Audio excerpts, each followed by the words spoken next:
Being an entrepreneur yourself, and having a great deal of exposure to other entrepreneurs, what sort of hot topics or hot areas or maybe gaps that you've seen or you're seeing now that you think are great ones for entrepreneurs to capture and open up businesses on those spaces? Mobile.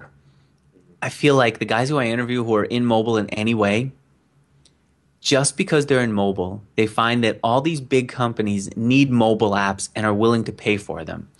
Just because they're in mobile, they find that people still don't have all the apps that they want on their phone. Like on my computer, I'm not going to install a new app every week. Might be one a month, maybe less. Maybe it's 2 or 3 a month, but it's not every day. On my phone, every day I go into the App Store to see what else I can install. Every day I look around to see what else I can add to my phone or what else I can do with it. And I feel like that's where the action is. That's where you don't have to steal customers from other people. You have to just say, I'm here and I know you're desperate for it.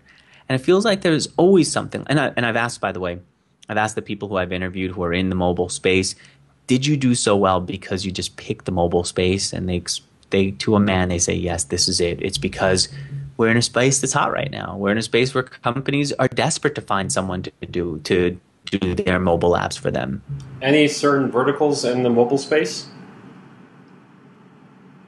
I love businesses, but small businesses that are small, because businesses have money to spend. When I'm personally thinking about what app do I put on my phone, $1.99 seems like a lot. Why should I add it? But when I think about like going on to my website and thinking, hey, I'd like to do A/B testing, I'm pretty price insensitive. I don't even know how much I paid for Visual Website Optimizer, which lets me do rapid A/B testing on my site. I think I paid $40 for it, maybe $50. Didn't even give it a second thought. Boom, I just go in there and I did it, right? And so, because what's $50? Right? And there are lots of entrepreneurs and lots of businesses like mine who they spend the money because they know that it's not that much in comparison to payroll. It's not that much in comparison to revenues, and they could justify it very quickly. I love that market. On the high end, there are businesses that just will put you just through hell and back to make a sale because they try to squeeze you. I just read a book by one of the first employees at Google. The guy's book is called I'm Feeling Lucky. And he talked about how when Google got a little bit of power, how they would just squeeze suppliers. They would ask for stuff for free that they should have really paid for just because they said, look, you'll get to put our logo on your website and say we're a customer of yours. Give it to us for free. And they squeeze them through this process. I don't like to deal with those kinds of companies because they just have too much power and too many steps involved in getting to buy something.